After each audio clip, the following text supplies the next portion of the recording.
ನಿತಿನ್ ಕುಮಾರ್ ಅವರು ಉಪಸ್ಥಿತರಿದ್ದಾರೆ.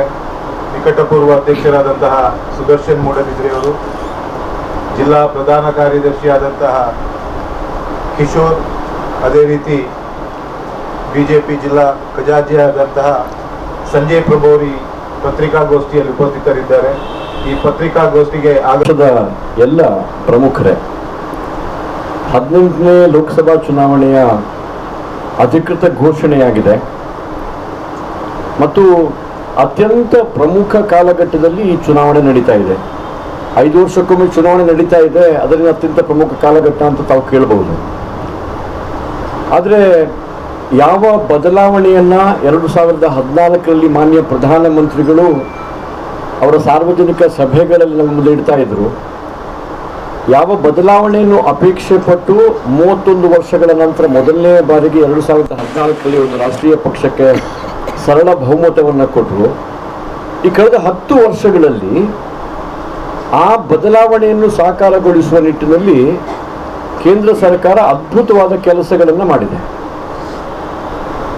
ಯಾಕೆ ಇದನ್ನು ಅತ್ಯಂತ ಪ್ರಮುಖ ಕಾಲಘಟ್ಟ ಅಂತ ಹೇಳ್ತಿದ್ದೇನೆ ಹೇಳಿದರೆ, ವಿಶ್ವಮಿತ್ರ ಭಾರತ, ವಿಶ್ವವಂದ್ಯ ಭಾರತ ಆಗಬೇಕುವ ಕಲ್ಪನೆ ಅವರ ಕಣ್ಣು ಮುಂದೆ ಇದೆ.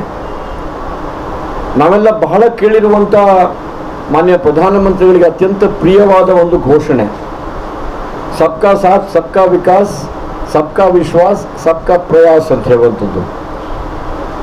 ಹಿಂದೆ 5 ವರ್ಷಕ್ಕೊಮ್ಮೆ ಚುನಾವಣೆ ಗೆದ್ದು ಬರಬೇಕು ಅನ್ನುವ ಕಾರಣಕ್ಕಾಗಿ ಅನೇಕ ಸಂಗತಿಗಳನ್ನು ಜೋಡಿಸಿಕೊಂಡು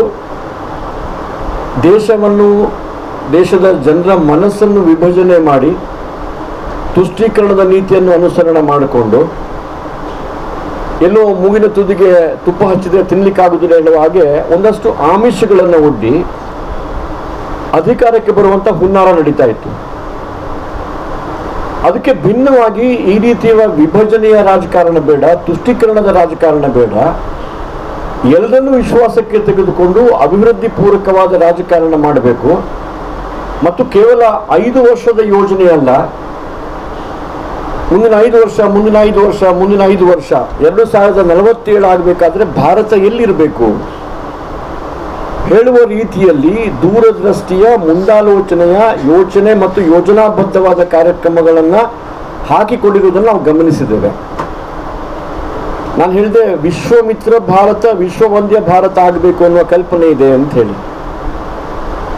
11-12ನೇ ಸ್ಥಾನದಲ್ಲಿದ್ದಂಥ ಭಾರತ ದೇಶ ಇವತ್ತು ಜಾಗತಿಕ ಆರ್ಥಿಕ ವ್ಯವಸ್ಥೆಯಲ್ಲಿ 5ನೇ ಸ್ಥಾನದಲ್ಲಿದೆ.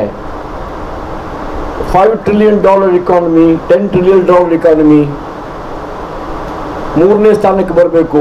2047 ಆಗಬೇಕಾದ್ರೆ ವಿಕಸಿತ ಭಾರತವಾಗಿ ಜಗತ್ತಿನ ಮುಂದುವರಿದ ರಾಷ್ಟ್ರಗಳ ಪಟ್ಟಿಯಲ್ಲಿ 1ನೇ ಸ್ಥಾನದಲ್ಲಿರಬೇಕು. ಇದೆಲ್ಲವೂ ಕೂಡ ಕೇವಲ ಒಂದು ಕನಸು ಮಾತ್ರವಲ್ಲ, ಅಥವಾ ಕೇವಲ ಒಂದು ಘೋಷಣೆ ಮಾತ್ರವಲ್ಲ. ಕಳೆದ 10 ವರ್ಷಗಳ ಆಡಳಿತ ಒಂದು ರೀತಿಯಲ್ಲಿ ಟ್ರೇಲರ್ ಇದ್ದ ಹಾಗೆ ಇದನ್ನು ನಮ್ಮ ಮುಂದೆ ಇಟ್ಟಿದೆ. ಮತ್ತು ಈ ಸಾಧನೆಗಳ ಆಧಾರದಲ್ಲಿ ಇಷ್ಟು ದಿನ ಚುನಾವಣೆಯ ಸಂದರ್ಭದಲ್ಲಿ ಪತ್ರಿಕೆಯಲ್ಲಿ, ಮಾಧ್ಯಮದಲ್ಲಿ ಆಂಟಿ ಇನ್ಕಂಬೆನ್ಸಿ ಬಗ್ಗೆ ಮಾತಾಡ್ತಾ ಇದ್ರೆ, ಈ ಚುನಾವಣೆ ಸರ್ಕಾರದ ಸಾಧನೆಯ ಆಧಾರದಲ್ಲಿ ಪ್ರೋ ಇನ್ಕಂಬೆನ್ಸಿ ಅಥವಾ ಒಂದು ಆಡಳಿತ ಪಕ್ಷದ ಪರವಾಗಿರುವಂಥ, ಒಲವಿರುವಂಥ ಒಂದು ಅಲೆಯಲ್ಲಿ ಚುನಾವಣೆ ನಡೀತಾ ಇದೆ. ಅದಕ್ಕಾಗಿ ಇದನ್ನು ಅತ್ಯಂತ ಪ್ರಮುಖವಾದ ಕಾಲಘಟ್ಟ ಅಂತ ಕರೆದೆ ನಾನು. ಇದಕ್ಕೆ ಭಿನ್ನವಾಗಿ ಕರ್ನಾಟಕ ರಾಜ್ಯವನ್ನೇ ಅವಲೋಕನ ಮಾಡಿದರೆ, ಕಳೆದ ಅಸೆಂಬ್ಲಿ ಚುನಾವಣೆ ನಮಗೆ ಹಿನ್ನಡೆ ಆಯಿತು. ಆದರೆ ಭಾರತೀಯ ಜನತಾ ಪಾರ್ಟಿಗೆ 2018ರ ಚುನಾವಣೆಗಿಂತ ಸುಮಾರು 8,65,000 ಓಟು ಜಾಸ್ತಿ ಬಂತು. ಆದರೂ ಕೂಡ ಅನೇಕ ಸಂಗತಿಗಳಿಂದ ಆರ್ಥಿಕ ಹಿನ್ನಡೆ ಆಯಿತು. ಅದರ ವಿಶ್ಲೇಷಣೆ ಮಾಡಲಿಕ್ಕೆ ಹೋಗುವುದಿಲ್ಲ ನಾನು. ಆದರೆ ಹೊಸದಾಗಿ ಬಂದ ಸರ್ಕಾರ ಈ ಹಿಂದಿನ ಸರ್ಕಾರಕ್ಕೆ ಭಿನ್ನವಾಗಿ ಈ 9 ತಿಂಗಳ ಅವಧಿಯಲ್ಲಿ ಏನು ಮಾಡಿದೆ ಹೇಳುವುದನ್ನು ಈ ನಾಡಿನ ಜನತೆ, ಪ್ರಬುದ್ಧ ಜನತೆ ತುಂಬ ಚೆನ್ನಾಗಿ ಆಲೋಚನೆ ಮಾಡಿ ಇವತ್ತು ಈ ಚುನಾವಣೆಯ ಪ್ರಕ್ರಿಯೆಯಲ್ಲಿ ಭಾಗವಹಿಸ್ತಾ ಇದ್ದಾರೆ.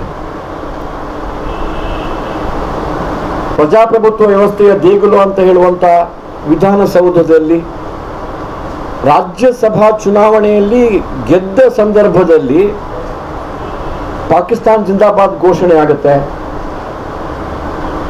ರಾಮೇಶ್ವರಂ ಕೆಫೆ ಹೇಳುವಂಥ ಒಂದು ಅತ್ಯಂತ ಪ್ರಸಿದ್ಧ ಮತ್ತು ಜನರ ವಿಶ್ವಸನೀಯ ರೆಸ್ಟೋರೆಂಟ್ನಲ್ಲಿ 22 ಜನವರಿ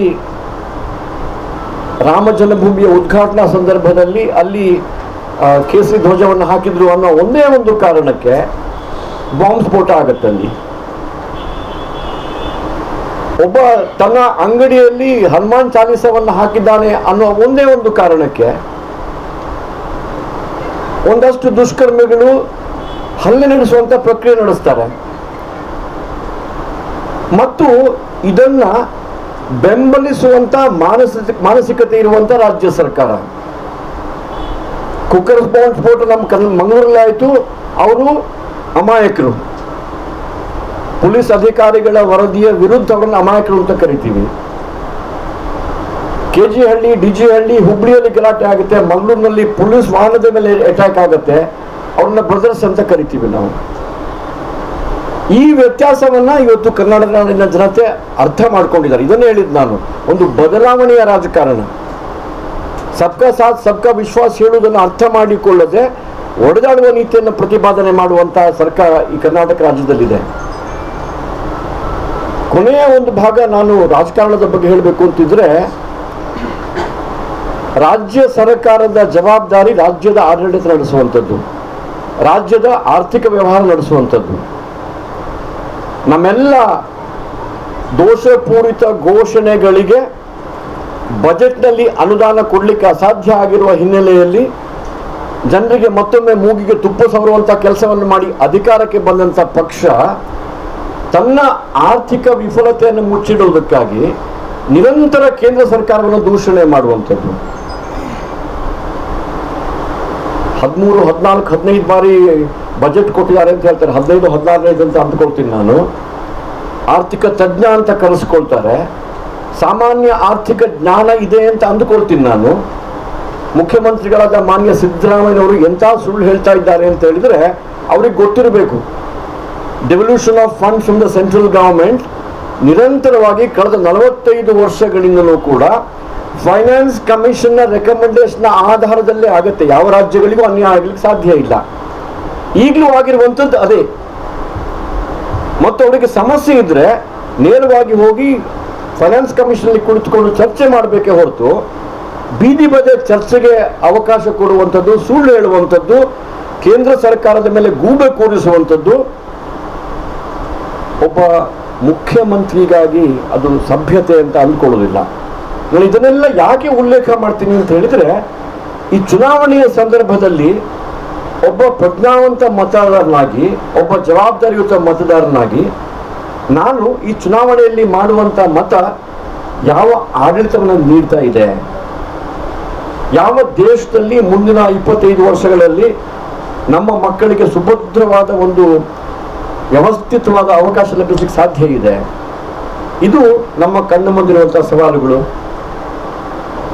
91ರಿಂದ ಇಲ್ಲಿಯವರೆಗೆ ನಿರಂತರವಾಗಿ ದಕ್ಷಿಣ ಕನ್ನಡ ಜಿಲ್ಲೆಯಲ್ಲಿ ಇಲ್ಲಿಯ ಪ್ರಜ್ಞಾವಂತ ಮತದಾರರು ಒಂದು ರಾಷ್ಟ್ರೀಯ ವಿಚಾರಧಾರೆಯ ಆಧಾರದಲ್ಲಿ ಸರ್ಕಾರ ನಡೀಬೇಕು ಅನ್ನೋ ಕಾರಣಕ್ಕಾಗಿ ಭಾರತೀಯ ಜನತಾ ಪಾರ್ಟಿಯ ಲೋಕಸಭಾ ಅಭ್ಯರ್ಥಿಗಳನ್ನು ಬೆಂಬಲಿಸಿ ಗೆಲ್ಲಿಸಿಕೊಂಡು ಬಂದಿದೆ. ಈ ಹಂತದಲ್ಲಿ ನಾನು ದಕ್ಷಿಣ ಕನ್ನಡ ಜಿಲ್ಲೆಯ ಪ್ರಜ್ಞಾವಂತ ಮತದಾರರಿಗೆ ನಮ್ಮ ಪಕ್ಷದ ಪರವಾಗಿ ಅತ್ಯಂತ ಹಾರ್ದಿಕವಾಗಿ ನಾನು ಧನ್ಯವಾದಗಳನ್ನು ಹೇಳಲಿಕ್ಕೆ ಇಚ್ಛೆ ಪಡ್ತೇನೆ.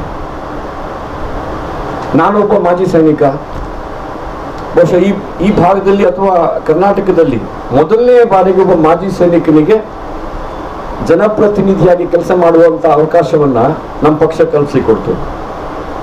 ಕರ್ನಾಟಕದಲ್ಲಿ ಮಾಜಿ ಸೈನಿಕರು ಯಾರೂ ಕೂಡ ಲೋಕಸಭೆಗಾಗಲಿ, ವಿಧಾನಸಭೆಗಾಗಲಿ, ವಿಧಾನ ಪರಿಷತ್ತಿಗಾಗಲಿ ನಾನು ಆಯ್ಕೆ ಆಗುವವರೆಗೆ ಆಯ್ಕೆ ಆಗಿರಲಿಲ್ಲ. ಈಗ ಮತ್ತೆ ಸೇನೆ ಮೇಲಿರುವಂಥ ವಿಶ್ವಾಸ, ಸೇನೆ ಮೇಲಿರುವಂಥ ಗೌರವ, ಸೈನಿಕರ ಮೇಲೆ ಇರುವಂಥ ವಿಶ್ವಾಸ, ಅದನ್ನು ಮನಸ್ಸಲ್ಲಿಟ್ಟುಕೊಂಡು ಈ ಬಾರಿ ದಕ್ಷಿಣ ಕನ್ನಡ ಜಿಲ್ಲೆಯಿಂದ ಒಬ್ಬ ಮಾಜಿ ಸೈನಿಕ, ತಾವೆಲ್ಲ ಕೇಳಿರುವಂಥ ಅತ್ಯಂತ ಹೆಮ್ಮೆಯ ಬೆಟಾಲಿಯನ್, ಭಾರತೀಯ ಸೇನೆಯ ಗೋರ್ಖಾ ರೆಜಿಮೆಂಟ್ನ ಒಂದು ಬೆಟಾಲಿಯನ್. ಗೋರ್ಖಾ ರೆಜಿಮೆಂಟಿನಲ್ಲಿ ಒಬ್ಬ ಶಾರ್ಟ್ ಸರ್ವಿಸ್ ಕಮಿಷನ್ ಆಫೀಸರ್ ಆಗಿ ಕೆಲಸ ಮಾಡಿ ದೇಶದ ಈಶಾನ್ಯ ಭಾಗದಲ್ಲಿ ಕೌಂಟರ್ ಇನ್ಸರ್ಜೆನ್ಸಿ ಅಂತ ಒಂದು ನಮ್ಮ ಸ್ಪೆಷಲ್ ಆಪರೇಷನ್ಸ್. ಅದು ದೇಶದ ಅಂತರಂಗದ ಒಳಗೆ ಬಿಕ್ಕಟ್ಟಾದಾಗ ಯುದ್ಧ ಮಾಡುವುದಕ್ಕೂ ಇದನ್ನು ನಿವಾರಣೆ ಮಾಡೋದಕ್ಕೂ ವ್ಯತ್ಯಾಸ ಇದೆ. ಅದಕ್ಕಾಗಿ ಒಂದು ವಿಶೇಷ ತರಬೇತಿಯನ್ನು ಕೊಡ್ತಾರೆ ನಮಗೆ. ಅದರಲ್ಲಿ ವಿಶೇಷವಾಗಿ ತಮ್ಮನ್ನು ತೊಡಗಿಸಿಕೊಂಡಿರುವಂಥವರು ಮತ್ತು ನಿವೃತ್ತಿ ಆಗಲಿಕ್ಕಿಂತ ಮುಂಚೆ ಒಂದು ಪ್ರತಿಷ್ಠಿತ ಮ್ಯಾನೇಜ್ಮೆಂಟ್ ಸಂಸ್ಥೆಯಲ್ಲಿ ಪದವಿ ಪಡ್ಕೊಂಡಿರುವವರು, ತಿರುಗಿ ಬಂದ ಮೇಲೆ ದಕ್ಷಿಣ ಕನ್ನಡ ಜಿಲ್ಲೆಗೆ ಬರಲಿಕ್ಕಿಂತ ಮುಂಚೆ ನಿಮ್ಗೆ ಬಹಳ ಜನ ಗೊತ್ತಿರಲಿಕ್ಕಿಲ್ಲ, ಒಂದು ಕಾಮರ್ಸ್ ಅಂತ ಒಂದು ಪ್ಲಾಟ್ಫಾರ್ಮ್ ಕ್ರಿಯೇಟ್ ಮಾಡಿಕೊಂಡು ಇಡೀ ದೇಶದಲ್ಲಿ ಜನಪದೀಯ ಆರ್ಟ್ ಮತ್ತು ಕಲ್ಚರ್ ಏನಿದೆ ಅದಕ್ಕೂ ಅವಕಾಶ ಸಿಗಬೇಕು ಹೇಳಿ ಅದಕ್ಕೊಂದು ಪ್ಲಾಟ್ಫಾರ್ಮ್ ಕ್ರಿಯೇಟ್ ಮಾಡಿ ಅದರ ಒಂದು ಮಾರಾಟದ ವ್ಯವಸ್ಥೆಯನ್ನು ಮಾಡಿರುವಂಥವರು. ಮಂಗಳೂರು ಲೀಡ್ ಫೆಸ್ಟ್ನ ನನ್ನ ಜೊತೆಗೆ ಬಹಳ ಪ್ರಮುಖ ಪಾತ್ರ ವಹಿಸಿಕೊಂಡು ಅದನ್ನು ಆಯೋಜನೆ ಮಾಡಿದವರು. ಸಮರ್ಥನೆ ಹೇಳುವಂಥ ಒಂದು ಸ್ವಯಂ ಸೇವಾ ಸಂಸ್ಥೆಯನ್ನು ಹುಟ್ಟುಹಾಕಿ ಅದರ ಮೂಲಕ ಅನೇಕ ಸಾಮಾಜಿಕ ಕೆಲಸಗಳನ್ನು ಮಾಡಿರುವವರು. ಪಕ್ಷದಲ್ಲಿ ತೊಡಗಿಸಿಕೊಂಡ ನಂತರ ಮೊದಲು ಯುವ ಮೋರ್ಚಾದ ಜಿಲ್ಲಾ ಪ್ರಧಾನ ಕಾರ್ಯದರ್ಶಿಯಾಗಿ, ಅದಾದ ಮೇಲೆ ಪೇರೆಂಟ್ ಬಾಡಿ ಅಂತ ದಕ್ಷಿಣ ಕನ್ನಡ ಜಿಲ್ಲೆಯ ಭಾಜಪಾದ ಪ್ರಧಾನ ಕಾರ್ಯದರ್ಶಿಯಾಗಿ, ಈಗ ರಾಜ್ಯ ಕಾರ್ಯದರ್ಶಿಯಾಗಿ ಕೆಲಸ ಮಾಡ್ತಿರುವಂಥವರು. ಕಳೆದ ಒಂದು 2-3 ವರ್ಷಗಳ ಅವಧಿಯಲ್ಲಿ ನಿರಂತರವಾಗಿ ಯುವಕರೊಂದಿಗೆ ಸಂಪರ್ಕ ಇಟ್ಟುಕೊಂಡು ಆ ಸಮರ್ಥನ ಸಂಸ್ಥೆಯ ಮೂಲಕ ಮತ್ತು ಕೋವಿಡ್ ಸಮಸ್ಯೆಯ ಸಂದರ್ಭದಲ್ಲಿ ತಮ್ಮನ್ನು ತೊಡಗಿಸ್ಕೊಂಡವರು. ಆ ಎಲ್ಲ ಮಾಹಿತಿ ನಾನು ತಮಗೆ ತಲುಪಿಸ್ತೇನೆ. ಒಬ್ಬ ಸಮರ್ಥ ಯುವಕ ಮುಂದಾಳು. ಇವರಿಗೆ ಪಕ್ಷ ಇವತ್ತು ದಕ್ಷಿಣ ಕನ್ನಡ ಜಿಲ್ಲೆಯ ಸಂಸದರಾಗಿ ಅವಕಾಶ ನೀಡಿದೆ. ನಾನೊಬ್ಬ ಮಾಜಿ ಸೈನಿಕನಾಗಿ ಪಕ್ಷಕ್ಕೆ, ಪಕ್ಷದ ಹಿರಿಯರಿಗೆ, ಪರಿವಾರದ ಪ್ರಮುಖರಿಗೆ, ಹಿರಿಯರಿಗೆ ಎಲ್ರಿಗೂ ಧನ್ಯವಾದವನ್ನು ಹೇಳ್ತಾ ಪ್ರಾರಂಭದಲ್ಲಿ ಹೇಳಿದ ಮಾತನ್ನು ಹೇಳಿ ನನ್ನ ಮಾತು ಮುಗಿಸ್ತೇನೆ. ಅತ್ಯಂತ ಪ್ರಮುಖವಾದ ಕಾಲಘಟ್ಟದಲ್ಲಿ ಈ ಚುನಾವಣೆ ಬರ್ತಾ ಇದೆ. ಅಬ್ಕಿ ಬಾರ್ 400 ಪಾರ್ ಅಂತ ಹೇಳುವಂತಹ ಘೋಷಣೆ ನಾವೆಲ್ಲ ಕೇಳಿದ್ದೇವೆ. ಮಾನ್ಯ ಪ್ರಧಾನಮಂತ್ರಿಗಳು ಅನೇಕ ಸಾರ್ವಜನಿಕ ಸಭೆಗಳಲ್ಲಿ ಮುಂದಿನ 5 ವರ್ಷದಲ್ಲಿ ತುಂಬಾ ನಿರ್ಣಾಯಕವಾದ ಅನೇಕ ಪ್ರಮುಖ ನಿರ್ಣಯಗಳನ್ನು ಈ ಸರ್ಕಾರ ತೆಗೆದುಕೊಳ್ಳಲಿಕ್ಕಿದೆ ಅಂತ ಉಲ್ಲೇಖ ಮಾಡಿದಂತೆ ತಾವು ಗಮನಿಸಿದಿರಿ ಅಂತ ಅಂದ್ಕೊಳ್ತೀನಿ. ಈ ಎಲ್ಲ ಸಂಗತಿಗಳು ಪೂರಕವಾಗಿ ಭಾರತ ಮತ್ತೆ ವಿಶ್ವಗೊಂದೇ ಭಾರತ ಆಗಬೇಕು, ಜಗತ್ತಿನ ಮುಂದುವರೆದ ರಾಷ್ಟ್ರಗಳ ಪಟ್ಟಿಯಲ್ಲಿ ಅಗ್ರಸ್ಥಾನದಲ್ಲಿ ಇರಬೇಕು ಅಂತ ಹೇಳಿದರೆ ದಕ್ಷಿಣ ಕನ್ನಡ ಜಿಲ್ಲೆಯಿಂದಲೂ ಕೂಡ ಪ್ರಧಾನಿಯನ್ನು ಬೆಂಬಲಿಸುವಂತ ಒಬ್ಬ ಸಮರ್ಥ ಯುವ ನಾಯಕನನ್ನ ಈ ಭಾಗದ ಜನತೆ ಆಯ್ಕೆ ಮಾಡ್ತಾರೆ ಹೇಳುವಂತ ವಿಶ್ವಾಸ ನನಗಿದೆ. ತಮ್ಮ ಮೂಲಕ ಇವತ್ತು ದಕ್ಷಿಣ ಕನ್ನಡ ಜಿಲ್ಲೆಯ ಮಹಾಜನತೆಗೆ ಒಂದು ಆತ್ಮೀಯವಾದ ವಿನಂತಿಯನ್ನು ಮಾಡ್ತೇನೆ. ನಾವು ನಿರಂತರವಾಗಿ ರಾಷ್ಟ್ರೀಯ ವಿಚಾರದಲ್ಲಿ ಪ್ರೋತ್ಸಾಹಿಸಿಕೊಂಡು ಬಂದಿದ್ದೇವೆ. ಒಬ್ಬ ಸೈನಿಕ ತನ್ನ ಜೀವನದಲ್ಲಿ ಹುಟ್ಟಿರುವ ಒಂದೇ ಒಂದು ಉದ್ದೇಶ ಅಂತ ಹೇಳಿದ್ರೆ ಕೇವಲ ರಾಷ್ಟ್ರ ಮೊದಲು ಮಾತ್ರವಲ್ಲ, ಆ ರಾಷ್ಟ್ರದ ಸಮಸ್ಯೆಗೆ ಎಲ್ಲಿಯಾದರೂ ಪ್ರಶ್ನೆಗಳು ಎದ್ದಾಗ ನಾವೊಂದು ಪ್ರಮಾಣ ವಚನ ಸ್ವೀಕಾರ ಮಾಡುವಾಗ ಒಂದು ಮಾತು ಹೇಳ್ತೇವೆ, ರಾಷ್ಟ್ರದ ಗಡಿ ರಕ್ಷಣೆಯ ಪ್ರಶ್ನೆ ಕಣ್ಣ ಮುಂದೆ ಬಂದಾಗ ನಾನು ಸದಾ ಸರ್ವೋಚ್ಚ ಬಲಿದಾನಕ್ಕೆ ಸಿದ್ಧನಾಗಿರ್ತೇನೆ ಅಂತ ಹೇಳಿ ಈ ರೀತಿಯ ಪ್ರಮಾಣ ವಚನ ಸ್ವೀಕಾರ ಮಾಡಿದಾಗ ತನ್ನ ಎಲ್ಲ ಸಂಗತಿಗಳಿಗಿಂತ ರಾಷ್ಟ್ರ ಮೊದಲು ಹೇಳುವಂತ ಕಲ್ಪನೆ ಇಟ್ಟುಕೊಂಡಿರುವಂತಹ ಒಬ್ಬ ಸೈನಿಕನನ್ನು ಇವತ್ತು ಪಕ್ಷ ಅಭ್ಯರ್ಥಿಯಾಗಿ ನಿಲ್ಲಿಸಿದೆ. ದಕ್ಷಿಣ ಕನ್ನಡ ಜಿಲ್ಲೆಯ ಎಲ್ಲ ಪ್ರಜ್ಞಾವಂತ ಮತದಾರರು ಈ ಬಾರಿ ಚುನಾವಣೆಯಲ್ಲಿ ಏಪ್ರಿಲ್ 26ಕ್ಕೆ ನಡೆಯುವಂತಹ ಚುನಾವಣೆಯಲ್ಲಿ ನಮ್ಮ ಪಕ್ಷದ ಸಮರ್ಥ ಅಭ್ಯರ್ಥಿ ಸನ್ಮಾನ್ಯ ಕ್ಯಾಪ್ಟನ್ ಬ್ರಿಜೇಶ್ ತೌಟ ಅವರಿಗೆ ಮತ ನೀಡುವುದರ ಮೂಲಕ ಸನ್ಮಾನ್ಯ ಪ್ರಧಾನಮಂತ್ರಿಗಳಾದ ಮೋದಿ ಅವರ ಕೈಯನ್ನ ಇನ್ನಷ್ಟು ಬಲಪಡಿಸಬೇಕು. ಯಾವ ವೇಗದಲ್ಲಿ ದೇಶ ಬದಲಾವಣೆಗೊಳ್ತಾ ಇದೆ ಆ ವೇಗಕ್ಕೆ ಇನ್ನಷ್ಟು ಪ್ರೋತ್ಸಾಹ ಕೊಡುವಂತ ಕೆಲಸವನ್ನು ಮಾಡಬೇಕು ಅಂತ ವಿನಂತಿ ಮಾಡ್ತೇನೆ. ಧನ್ಯವಾದ. ಸನ್ಮಾನ್ಯ ಮೋದಿಯವರು ಹೇಳಿದ್ದು, ಆಯ್ಕೆ ನಿಮ್ಮದು, 10 ವರ್ಷಗಳ ಅಭಿವೃದ್ಧಿ ಆಡಳಿತ ನೋಡಿದ್ದೀರಿ, ನಿಮಗೆ ಮೋದಿಯವರ ಗ್ಯಾರಂಟಿ ಬೇಕಾ ಇಲ್ಲ ಮೂಗಿಗೆ ತುಪ್ಪ ಸವರುವಂತ ಈ ರೀತಿಯ ಗ್ಯಾರಂಟಿ ಬೇಕಾ ಅಂತ ಕೇಳಿದ್ದಾರೆ. ಜನರಿಗೆ ಗೊತ್ತಾಗಿದೆ ಗ್ಯಾರಂಟಿ ಹೇಳಿ ಅಧಿಕಾರಕ್ಕೆ ಬಂದದ್ದು ಹೌದು, ಆದರೆ ಆ ಗ್ಯಾರಂಟಿಗಳು ಎಷ್ಟು ಯಶಸ್ವಿಯಾಗಿದೆ, ಎಷ್ಟು ಗೊಂದಲ ಸೃಷ್ಟಿ ಮಾಡಿದೆ, ರಾಜ್ಯದಲ್ಲಿ ಯಾವ ರೀತಿಯ ಆರ್ಥಿಕ ಸ್ಥಿತಿಗತಿಯನ್ನು ಉಂಟು ಮಾಡಿದೆ. ಇವತ್ತು ಮೊದಲನೇ ಬಾರಿಗೆ ಕಳೆದ ಒಂದು 10-20 ವರ್ಷಗಳಲ್ಲಿ ರಿಕ್ವೆಸ್ಟ್ ಮಾಡಿಲ್ಲ, ವಿನಂತಿ ಮಾಡಿಲ್ಲ, ಕೇಂದ್ರ ಸರ್ಕಾರದ ಮೇಲೆ ಗೂಬೆ ಕೂರಿಸುವಂತ ಕೆಲಸವನ್ನು ಮಾಡ್ತಾ ಇದ್ದಾರೆ. ಕರ್ನಾಟಕದ ಮುಖ್ಯಮಂತ್ರಿ ಕರ್ನಾಟಕದಲ್ಲಿ ಬರದ ನಿರ್ವಹಣೆಯಲ್ಲಿ ವಿಫಲರಾಗಿದ್ದಾರೆ, ಹೇಳ್ತಿರುವಂಥದ್ದು ಕೇಂದ್ರ ಸರ್ಕಾರ ಸಹಾಯ ಮಾಡ್ತಿಲ್ಲ ಅಂತೇಳಿ. ಮುಖ್ಯಮಂತ್ರಿಗಳಾಗಿ ನೀವೇನು ಮಾಡ್ತಾ ಇದ್ದೀರಿ? ಸೊ ಈ ಗ್ಯಾರಂಟಿ ಬೇಕಾ ನಿಮಗೆ, ಅಥವಾ 10 ವರ್ಷಗಳ ಕಾಲದಲ್ಲಿ ಮೋದಿಯವರು ಕೊಟ್ಟ ಗ್ಯಾರಂಟಿ ಬೇಕಾ ಹೇಳುದು ಜನತೆಯ ಮುಂದೆ ಇರುವಂತ ಪ್ರಶ್ನೆ.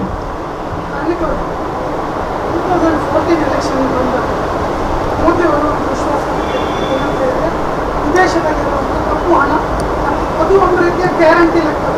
ಈಗ 10 ವರ್ಷ ಆಯಿತು, ಇನ್ನೂ ಕೂಡ ಅದರ ಬಗ್ಗೆ ಚರ್ಚೆ ಇಲ್ಲ, ಯಾವ ಪ್ರಸ್ತಾವವೂ ಇಲ್ಲ. ಮೋದಿಯ ಗ್ಯಾರಂಟಿಯನ್ನು ನಂಬೋದು ಹೇಗೆ? ನಾನು ಎಕ್ಸಾಕ್ಟ್ ಅಮೌಂಟ್ ಹೇಳುವುದಿಲ್ಲ. ನಾನು ತಿಳಿದುಕೊಂಡ ಹಾಗೆ ನನ್ನ ಹತ್ರ ಇರುವ ಮಾಹಿತಿಯ ಪ್ರಕಾರ ಕನಿಷ್ಠ 25,000 ಕೋಟಿ ರೂಪಾಯಿ ಹಣ ವಾಪಸ್ ಬಂದಿದೆ. ಇದು ಒಂದನೇದು. ಎರಡನೇದು, ಈ ಕಪ್ಪು ಹಣ ಇಡುವಂಥ ಏನು ಪಾರ್ಕ್ ಮಾಡ್ತಾರೆ ಹೇಳ್ತಾರಲ್ಲ ಕಪ್ಪು ಹಣವನ್ನು, ಅಲ್ಲಿಯ ದೇಶದೊಂದಿಗೆ ಈ ರೀತಿಯ ಕಪ್ಪು ಹಣ ಅಲ್ಲಿ ಹೋಗಿ ಆಗಬಾರ್ದು ಅನ್ನುವ ಕಾರಣಕ್ಕಾಗಿ ಮಾಹಿತಿ ಸಂಗ್ರಹ ಮಾಡುವುದಕ್ಕಾಗಿ ಎಗ್ರಿಮೆಂಟ್ಗಳನ್ನು ಮಾಡಿಕೊಂಡಿದ್ದಾರೆ. ಕಪ್ಪು ಹಣ ವಾಪಸ್ ಬರೋದು ಅಂತ ಹೇಳಿದರೆ ಅಲ್ಲಿಂದ ಹೊತ್ಕೊಂಡು ಬರಲಿಕ್ಕೆ ಆಗುವುದಿಲ್ಲ, ಅಥವಾ ಇಲ್ಲಿಯ ಹಣವನ್ನು ತಗೊಂಡೋಗಿ ಅಲ್ಲಿ ಇಟ್ಟಿರುವುದಿಲ್ಲ. ಅದೆಲ್ಲವೂ ಕೂಡ ಟ್ಯಾಕ್ಸ್ ವ್ಯಾಪ್ತಿಗೆ ಬರದೆ ಹವಾಲಾ ಟ್ರಾನ್ಸಾಕ್ಷನ್ ಮೂಲಕ ಬೇರೆ ದೇಶಗಳಲ್ಲಿ ಹೋಗಿ ಶೇಖರಣೆ ಆಗಿರುವಂಥ ಹಣಗಳು. ಆದರೆ ಅದರಲ್ಲಿ ಒಂದಷ್ಟು 10, 15 ಸಾವಿರ, 20 ಸಾವಿರ ಕೋಟಿಯಷ್ಟು ಹಣಗಳನ್ನು, ಆಸ್ತಿಗಳನ್ನು ಜಪ್ತಿ ಮಾಡುವುದರ ಮೂಲಕ ಇವತ್ತು ಮಾಡಿದ್ದಾರೆ. ತಾಂತ್ರಿಕವಾದ ವಿಷಯಗಳಲ್ಲಿ ಒಂದಷ್ಟು ಸಮಸ್ಯೆಗಳಿರೋದ್ರಿಂದ ಬಹುಶಃ ನಾವು ಆ ರೀತಿ ಹೇಳಿದ ಹಾಗೆ ಕಪ್ಪು ಹಣ ತರುವುದಕ್ಕೆ ಪ್ರಯತ್ನ ಮಾಡ್ತೇವೆ ಅಂತ ಹೇಳಿದ್ರು, ಕಪ್ಪು ಹಣ ತರ್ತೇವೆ ಅಂತ ಹೇಳಿದ್ರು. ಹೌದು, ಇಲ್ಲ ಅದು ಅದು ಅದು ಸಾಧ್ಯ ಆಗತ್ತೆ ಅಂತ ಹೇಳಿದ್ದು. ಹೌದು, 15 ಲಕ್ಷ ಕೊಡ್ತೇವೆ ಅಂತ ಹೇಳಿರಲಿಲ್ಲ. ಹಾಂ ಹಾಂ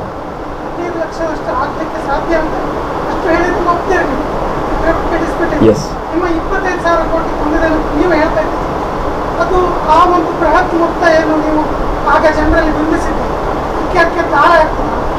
ಖಂಡಿತ ತಾಳೆ ಆಗುವುದಿಲ್ಲ, ಆದರೆ ಆ ನಿಟ್ಟಿನಲ್ಲಿ ಹೆಜ್ಜೆ ಇಟ್ಟಿದ್ದೇವೆ ಖಂಡಿತವಾಗಿ. ಉದಾಹರಣೆಗೆ 10 ವರ್ಷ ತುಂಬ ದೀರ್ಘಾವಧಿ ಅಂತ ಅನಿಸುತ್ತೆ. 10 ವರ್ಷ 2-3 ದೇಶಗಳ ನೋಡಿ, 2-3 ದೇಶಗಳು ಪ್ರಮುಖವಾಗಿ ಹಣ ಇಡುವಂಥದ್ದು. ಅವರ ಆರ್ಥಿಕ ನೀತಿಯಲ್ಲಿ ಪ್ರೈವಸಿ ಹೇಳೋದು ಅಂತ ಹೇಳಿದರೆ, ಅಲ್ಲಿ ಹಣ ಇಡುವವರಿಗೆ ಗ್ಯಾರಂಟಿ ಹೇಳ್ತಾರೆ ಅವರು, ನಾವು ನಿಮ್ಮ ಮಾಹಿತಿ ಕೊಡುವುದಿಲ್ಲ ಅಂಥೇಳಿ. ಆ ದೇಶಗಳೊಂದಿಗೆ ರಾಜನೀತಿಯ ಸಂಬಂಧ ಬೆಳೆಸ್ಕೊಂಡು ಆ ಎಗ್ರಿಮೆಂಟ್ ಮಾಡಿಕೊಂಡಿರೋದ್ರಿಂದ ಒಂದಷ್ಟು ಮಾಹಿತಿ ಸಿಗುವಂಥ ಎಲ್ಲ ಸಾಧ್ಯತೆಗಳಿದೆ. ಒಂದಷ್ಟು ಪತ್ರಿಕೆ ಮಾಧ್ಯಮದಲ್ಲೂ ಕೂಡ ಬಂದಿದೆ ಆ ಸಂಗತಿಗಳು. ಇದನ್ನು ಹೇಗೆ ತರಬೇಕು ಹೇಳಿದ್ರೆ ಒಂದಷ್ಟು ಕೆಲಸಗಳಾಗ್ತಾ ಇದೆ. ಯಾವತ್ತೂ ನಾವು ಇದು ಇಲ್ಲ, ಅದು ಘೋಷಣೆ ಮಾಡಿದ್ದು ತರುವುದಿಲ್ಲ ಅಂತ ಹೇಳಿಲ್ಲ, ಅದಕ್ಕೆ ಬೇಕಾದ ಕ್ರಮ ಕೈಗೊಂಡಿದ್ದಾರೆ. ಎರಡನೇದು, ಈ ಕಪ್ಪು ಹಣವನ್ನು ಸ್ವಲ್ಪ ಒಂದು ಹಂತಕ್ಕೆ ನಿಯಂತ್ರಣ ಮಾಡಬೇಕು ಅನ್ನೋ ಕಾರಣಕ್ಕಾಗಿಯೇ ತಮ್ಗೆ ಗೊತ್ತಿರುವ ಹಾಗೆ ಏನು ಹೇಳ್ತಾರೆ, ನೋಟ್ ಬ್ಯಾನ್ ಮಾಡಿರುವಂಥ ಸಂಗತಿಗಳು ಬಂದಿರುವಂಥದ್ದು. ಅದರ ಮೂಲಕ ಏನೆಲ್ಲ ಆಗಿದೆ ಅಂತ ತಮ್ಗೆ ಗೊತ್ತಿದೆ. ಕಪ್ಪು ಹಣ ಮಾರ್ಕೆಟಲ್ಲಿ ಸಂಪೂರ್ಣ ಹೋಗಿದೆ ಕೇಳಿದರೆ ನಾನಂತೂ ಇವತ್ತನ್ನು ಹೇಳುವುದಿಲ್ಲ, ಆದರೆ ನಿಗ್ರಹ ಮಾಡುವಂಥ ಕೆಲಸ ತುಂಬ ದೊಡ್ಡ ಪ್ರಮಾಣದಲ್ಲಿ ಆಗ್ತಾ ಇದೆ. ಮತ್ತು ಇದು ಯಾವುದು ನಿಲ್ಲಿಸಿಲ್ಲ, ಇದು ಪ್ರಕ್ರಿಯೆಯಲ್ಲಿ ನಿಂತೋಯ್ತು ಅಂತ ಹೇಳಿಲ್ಲ, ಆ ಕೆಲಸಗಳು ಆಗ್ತಾನೇ ಇದೆ. ಪ್ರಯತ್ನದಿಂದ ಅಲ್ಲಿ ಬ್ಯಾಂಕಲ್ಲಿ ಇದ್ರೂ ಉಪಯೋಗ ಆಗ್ತಾ ಇಲ್ಲ ದೇಶದಲ್ಲಿದ್ದಾನೆ.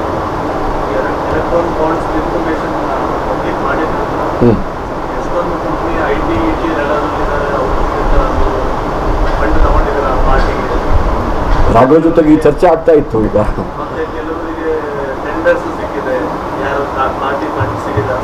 ಇದೆಲ್ಲ ಗೆಸ್ ವರ್ಕ್ ಇವಾಗ ಆಗ್ತಿರುವಂಥದ್ದು. ಒಂದು ನಿಮಿಷ, ಮಾಹಿತಿಗಳನ್ನು ಹಾಕಿದ್ದಾರೆ, ಅದು ಯಾವುದು ಸರಿಯಾದ ಮಾಹಿತಿ ಅಂತ ನಾನಂತೂ ಈಗ ಅಧಿಕೃತವಾಗಿ ಹೇಳೋದಿಲ್ಲ. ಆದರೆ ಈ ಬಾಂಡ್ ಇಶ್ಯೂ ಆಗುವುದು ಅಂಥದ್ದು ಒಂದು ಪಾರ್ಲಿಮೆಂಟಿನ ಬಿಲ್ಲಿನ ಪ್ರಕಾರ ಆಗಿದೆ. ಅಂದರೆ ಇದಕ್ಕೆ ಸಾಂವಿಧಾನಿಕ ಮಾನ್ಯತೆ ಇದೆ. ಈ ಬಿಲ್ ಸರಿಯೋ ಇದೆಯೋ ಇಲ್ವೋ ಹೇಳುವುದನ್ನು ಬಹುಶಃ ಮುಂದಿನ ಪ್ರಶ್ನೆ ಮಾಡಬೇಕು. ಈ ಬಾಂಡ್ ಬರಲಿಕ್ಕಿಂತ ಮುಂಚೆ ಏನು ವ್ಯವಸ್ಥೆ ಇತ್ತು? ಈ ಬಾಂಡ್ ಬರಲಿಕ್ಕಿಂತ ಮುಂಚೆ ಹಣಗಳನ್ನು ಸಂಗ್ರಹ ಮಾಡ್ತಿರ್ಲಿಲ್ಲ, ಹಣವನ್ನು ಸಂಗ್ರಹ ಮಾಡ್ತಿರ್ಲಿಲ್ಲ ಪಕ್ಷಗಳು. So 1 step forward. ಇವತ್ತು ಯಾರು ಬಾಂಡ್ ಕೊಟ್ಟಿದ್ದಾರೆ ಮಾಹಿತಿ ಇದೆ, ಯಾವ ಪಕ್ಷಗಳು ಬಾಂಡನ್ನು ಎನ್ಕ್ಯಾಶ್ ಮಾಡಿದ್ದಾರೆ ಹೇಳುವ ಮಾಹಿತಿ ಇದೆ. ನೀವು ಹೇಳಿದ ಮಾಹಿತಿ ನನ್ನ ಹತ್ರ ಸ್ಪಷ್ಟವಾಗಿಲ್ಲ, ಒಂದಷ್ಟು ಗೆಸ್ ವರ್ಕ್ ಆಗ್ತಾ ಇದೆ. ಇಂಥವರಿಂದ ಬಾಂಡ್ ಸ್ವೀಕಾರ ಮಾಡಿ ನಾವು ಎನ್ಕ್ಯಾಶ್ ಮಾಡಿದ್ದೇವೆ, ಅವ್ರಿಗೆ ಈ ಫೇವರ್ ಮಾಡಿದ್ದೇವೆ ಹೇಳುವಂಥದ್ದು. ಇದೀಗ ಸುಪ್ರೀಂ ಕೋರ್ಟ್ ಆ ಮಾಹಿತಿ ಕೇಳಿದೆ, ಅದೊಂದು ಡೇಟ್ ಕೊಟ್ಟಿದೆ, ಆ ಡೇಟ್ನವರೆಗೆ ಗೊತ್ತಾಗುತ್ತೆ ಅದು. ಮತ್ತು ಒಟ್ಟು 20,000 ಕೋಟಿಯ ಬಾಂಡ್ ಎನ್ಕ್ಯಾಶ್ ಆಗಿದ್ದರೆ ಸುಮಾರು 6-6.5 ಕೋಟಿಯಷ್ಟು ಬಾಂಡ್ ಎನ್ಕ್ಯಾಶ್ ಆಗಿರುವಂಥದ್ದು ಭಾಜಪಾದಿಂದ. 14,000 ಕೋಟಿಯಷ್ಟು ಬಾಂಡ್ ಎನ್ಕ್ಯಾಶ್ ಮಾಡಿದ್ದು ಯಾರು ಹಾಗಾದರೆ? ಮತ್ತು ಎಲ್ಲ ಪಕ್ಷಗಳು ಸೇರಿದ ಹಾಗೆ ಯಾರು ಬಾಂಡನ್ನು ಎನ್ಕ್ಯಾಶ್ ಮಾಡಿದ್ದಾರೆ, ಎಷ್ಟು ಎನ್ಕ್ಯಾಶ್ ಮಾಡಿದ್ದಾರೆ, ಅವರ ಫೈನಾನ್ಷಿಯಲ್ ಸ್ಟೇಟ್ಮೆಂಟಲ್ಲಿ ಅದು ರಿಫ್ಲೆಕ್ಟ್ ಆಗಿದೆ, ಪಕ್ಷದ ಫೈನಾನ್ಷಿಯಲ್ ಸ್ಟೇಟ್ಮೆಂಟಲ್ಲಿ. ಟು ದ್ಯಾಟ್ ಎಕ್ಸ್ಟೆಂಟ್ ಬಾಂಡನ್ನು ಖರೀದಿ ಮಾಡಿದವರು, ಬಾಂಡನ್ನು ಎನ್ಕ್ಯಾಶ್ ಮಾಡಿದವರು ಎರಡೂ ಕೂಡ ಟ್ರಾನ್ಸ್ಪರೆನ್ಸಿ ಇದೆ. ಪ್ರಶ್ನೆ ಓದಿರುವಂಥದ್ದು, ಈ ಬಾಂಡ್ ಎನ್ಕ್ಯಾಶ್ ಮಾಡಿದ ಮೇಲೆ respective parties have they favoured those people ಹೇಳುವಂಥ ಒಂದು ಪ್ರಶ್ನೆ. ಆ ಬಾಂಡ್ಗಳಲ್ಲಿ ಒಂದು ಎನ್ಕ್ರಿಪ್ಷನ್ ಇದೆ, ಅದು ಬಾಂಡ್ ಯಾರು ಎಷ್ಟು ತಗೊಂಡಿದ್ದಾಗಲೇ ಗೊತ್ತಾಗ್ತದೆ. ಇದನ್ನು ಟ್ಯಾಲಿ ಮಾಡೋದಕ್ಕಾಗಿ ಮಾಹಿತಿ ಕೇಳಿದ್ದಾರೆ. ನಾನು ತಿಳಿದುಕೊಂಡ ಪ್ರಕಾರ ಅದಕ್ಕೂ ಎನ್ಕ್ಯಾಶ್ ಮಾಡಿದ್ದಕ್ಕೂ ತಾಳೆ ಆಗುವುದಿಲ್ಲ ಅಥವಾ ಅದು ಮಾಡಲಿಕ್ಕೆ ಸಾಧ್ಯ ಇಲ್ಲವಾ ಅಂತ ಮಾಹಿತಿ ಕೇಳಿದ್ದೇನೆ. At the end of the day ಇವತ್ತಿನ ಡಿಜಿಟಲ್ ಟೆಕ್ನಾಲಜಿನಲ್ಲಿ ಎಲ್ಲ ವ್ಯವಹಾರಗಳನ್ನು ಕೂಡ ಪಾರದರ್ಶಕವಾಗಿ ನೋಡಲಿಕ್ಕೆ ಸಾಧ್ಯತೆ ಇದೆ. Come out then will talk about it. ಈಗ ಸುಪ್ರೀಂ ಕೋರ್ಟ್ ಹೇಳಿದ ನಂತರ SB ಅವರಿಗೆ ಇದನ್ನ ಪಬ್ಲಿಕ್ ಮಾಡಿದ್ದಾರೆ. ಇಂಟೆನ್ಷನ್ಸ್ ಕರೆಕ್ಟ್ ಆಗಿದೆ. Okay, see, ಒಳ್ಳೆ ಇಂಟೆನ್ಷನ್ಸ್ ಆಗಿದ್ರೆ ಇದನ್ನ ಸೀಕ್ರೆಟ್ ಆಗಿಟ್ಟಿದ್ರು. ಸುಪ್ರೀಂ ಕೋರ್ಟ್ ಇದು ಸರ್ವೋಚ್ಚ ನ್ಯಾಯ ಸಂಸ್ಥೆ ನಮ್ಮದು, ಅದು ಡೈರೆಕ್ಷನ್ಸನ್ನು ಫಾಲೋ ಮಾಡಿದ್ದಾರೆ. What is the sanctity of the bill then? ಬಿಲ್ಲಲ್ಲಿ ಏನಿತ್ತು? ತುಂಬ ಚರ್ಚೆಗಳಾಗಿ ಕಪ್ಪು ಹಣದ ಬಳಕೆಯನ್ನು ಕಡಿಮೆ ಮಾಡಬೇಕು ಚುನಾವಣೆಗೆ ಅನ್ನೋ ಕಾರಣಕ್ಕಾಗಿ, ರಾಜಕೀಯ ಪಕ್ಷಗಳಿಗೆ ಕಪ್ಪು ಹಣ ಮಾಡೋದಕ್ಕಾಗಿ ಸೀಕ್ರೆಸಿ ಮೇಂಟೈನ್ ಮಾಡ್ತೇವೆ ಅನ್ನೋ ಕಾರಣಕ್ಕಾಗಿ ಬಿಲ್ ತಗೊಂಡು ಬಂದಿರುವಂಥದ್ದು. It was a charter of the bill pass by the parliament. ಹಾಗಾಗಿ ಸುಪ್ರೀಂ ಕೋರ್ಟ್ ಡೈರೆಕ್ಷನ್ ಕೊಡುವವರೆಗೆ ಅದನ್ನು ಖಂಡಿತವಾಗಿ ಡಿಸ್ಕ್ಲೋಸ್ ಮಾಡಿರಲಿಲ್ಲ. ಇವತ್ತು ನಡೆದಿರುವಂಥದ್ದು as per supreme court direction. When it was taken to supreme court, honourable supreme court thought it fit to bring it to the public domain. ಯಾವುದೇ trust ಮಾಡ್ತಾರೆ, ಯಾವುದೇ ಟ್ರಸ್ಟ್ ಡೊನೇಷನ್ ನೋಡಿ, ನಾನೊಬ್ಬ ಶಾಸಕನಾಗಿದ್ದವನು. ಶಾಸನ ಸಭೆಗಳಲ್ಲಿ ಶಾಸನಗಳನ್ನು ಮಾಡ್ತಾರೆ. ಪಾರ್ಲಿಮೆಂಟಲ್ಲಿ ಇದು ಡಿಸ್ಕಸ್ ಆಗಿ ಒಂದು ಬಿಲ್ ಆಗಿದೆ. ಬಿಲ್ ಆದಮೇಲೆ ನನಗಾಗಲಿ ನಿಮಗಾಗಲಿ ಅದರ ಬಗ್ಗೆ ಕಂಪ್ಲೇಂಟ್ ಮಾಡುವಂಥದ್ದಕ್ಕಿಂತ ಸುಪ್ರೀಂ ಕೋರ್ಟ್ ಹೇಳಿದೆ ಇವತ್ತು ಈ ಬಿಲ್ಲನ್ನು ಕಂಡೆಮ್ ಮಾಡಿಲ್ಲ. ಅವ್ರು ಏನು ಹೇಳಿದ್ದಾರೆ ಅಂತಂದರೆ, please put it in the public domain ಅಂತ. ಸರಿತಾ ನಾನು ಹೇಳ್ತಿರುವಂಥದ್ದು. SBIಗೆ ಇನ್ಸ್ಟ್ರಕ್ಷನ್ ಕೊಟ್ಟೋದೇನು, ಫಸ್ಟಿಗೆ ನಮಗೆ ಮಾಹಿತಿ ಕೊಡಿ ಅಂತ ಹೇಳಿದರು. ಅದಾದಮೇಲೆ ಇದನ್ನು ಎಲೆಕ್ಷನ್ ಕಮಿಷನ್ ಅವರು ತಮ್ಮ ವೆಬ್ಸೈಟಲ್ಲಿ ಪಬ್ಲಿಕ್ ಡೊಮೈನಿಗೆ ಹಾಕಬೇಕು ಅಂತ ಇನ್ಫಾರ್ಮ್ ಮಾಡಿದರು. ಈಗ ನೀವು ಕೇಳಿದ ಪ್ರಶ್ನೆಗೆ ಮತ್ತೆ ಡೇಟ್ ಕೊಟ್ಟಿದ್ದಾರೆ. When the matter is sub judice and it is as per the direction supreme court, I don't think I am duty bound to answer this question.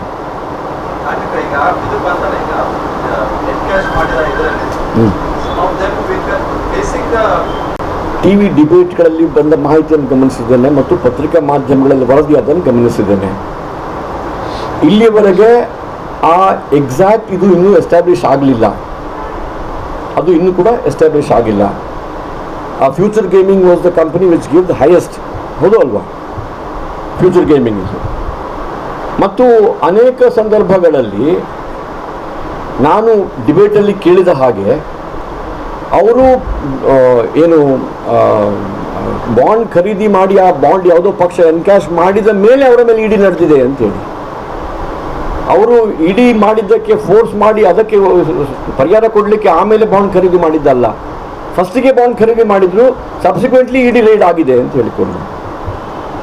ಮತ್ತು ಇಡಿ ರೇಡ್ ಮಾಡಬೇಕಾದ್ರೆ ಅವ್ರಿಗೆ ಮಾಹಿತಿ ಇರಬೇಕು. ಈಗ ಮೊನ್ನೆ ಸುಪ್ರೀಂ ಕೋರ್ಟ್ ಹೇಳುವವರೆಗೆ ಈ ಮಾಹಿತಿ ಕೇವಲ SBIಯಲ್ಲಿತ್ತು, ಬೇರೆ ಯಾರಿಗೂ ಮಾಹಿತಿ ಗೊತ್ತಿರಲಿಲ್ಲ. ಪಾರ್ಟಿಗೆ ತಾವು ಎಷ್ಟು ಎನ್ಕ್ಯಾಶ್ ಮಾಡಿದ್ದೇವೆ ಹೇಳುವಂಥ ಮಾಹಿತಿ ಮಾತ್ರ ಇತ್ತು. ಈಗ ನಾನು ಅದಕ್ಕೆ ಪ್ರಾರಂಭದಲ್ಲಿ ಹೇಳಿದೆ, as per the directions of supreme court ಈ ಎಲ್ಲ ಮಾಹಿತಿ ಹೊರಗೆ ಬರುವವರೆಗೆ ಇದೆಲ್ಲವೂ ಗೆಸ್ ವರ್ಕ್ ಅಷ್ಟೇ. ಇಡಿ ಮತ್ತು CBI ರೇಡ್ ಮಾಡಿಸಿ ಆಮೇಲೆ ಫೋರ್ಸ್ ಮಾಡಿ ಬಾಂಡ್ ಖರೀದಿ ಮಾಡಿಸಿದ್ದೀರಾ, ಅವ್ರಿಗೇನಾದರೂ ಫೇವರಿಟಿಸಮ್ ಮಾಡಿದ್ದೀರಾ, ಇದೆಲ್ಲ ಗೊತ್ತಾಗ್ತದೆ. ಈಗ ಇಟ್ ಇಸ್ ಅಂಡರ್ ಇನ್ವೆಸ್ಟಿಗೇಷನ್.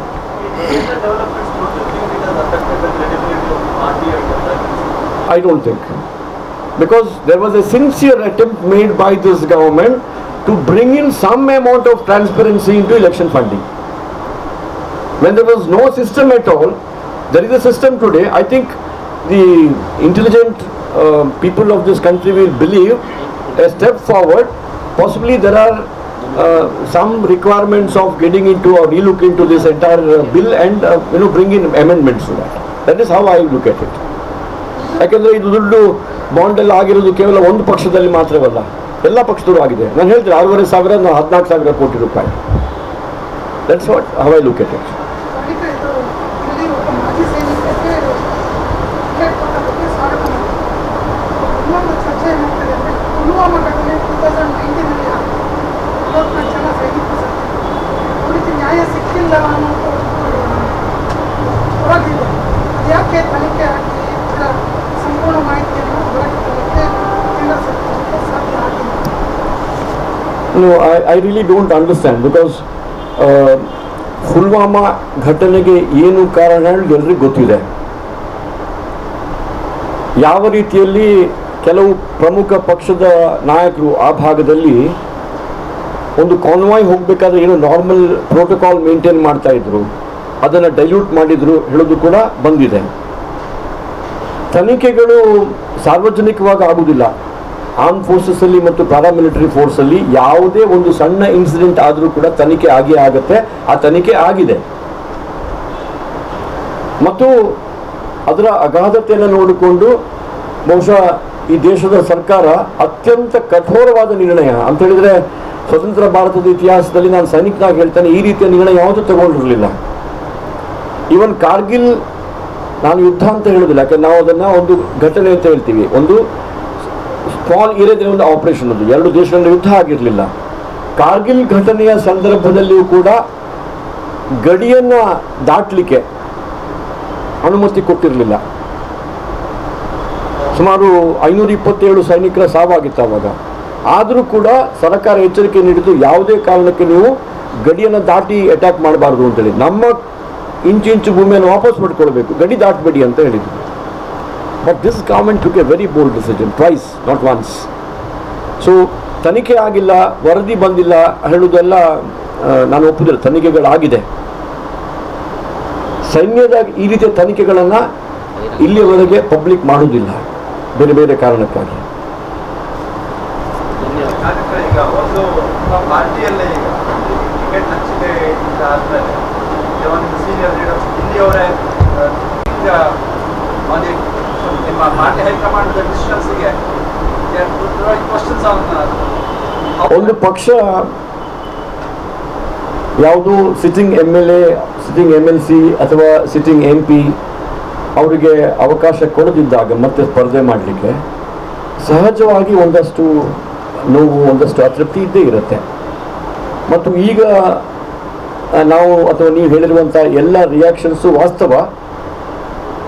ನನಗೆ ವಿಶ್ವಾಸ ಇದೆ ನಮ್ಮ ಪಕ್ಷದ ಸೈದ್ಧಾಂತಿಕ ನಿಲುವಿನ ಮೇಲೆ, ನಮ್ಮ ಪಕ್ಷ ಅವ್ರಿಗೆ ಕೊಟ್ಟಿರುವಂಥ ಸಂಸ್ಕಾರದ ಮೇಲೆ, ಮತ್ತು ನಮ್ಮ ಪಕ್ಷದ ಹಿರಿಯರು ಸರಿಯಾದ ಸಮಯದಲ್ಲಿ ಸರಿಯಾದ ಕ್ರಮ ಕೈಗೊಳ್ತಾರೆ. ಮತ್ತು ಇದೆಲ್ಲವೂ ಕೂಡ ಪ್ರಾರಂಭದ ಒಂದಷ್ಟು ಅಸಹನೆ ಮತ್ತು ಅತೃಪ್ತಿಯ ಕೆಲವು ಅನಿಸಿಕೆಗಳ ಹೊರತು ಎಲ್ಲವೂ ಸರಿಯಾಗುತ್ತೆ ಹೇಳುವಂಥ ವಿಶ್ವಾಸ ನನಗಿದೆ. ಧನ್ಯವಾದ. ಎಲ್ರಿಗೂ ಆತ್ಮೀಯ ಧನ್ಯವಾದಗಳು.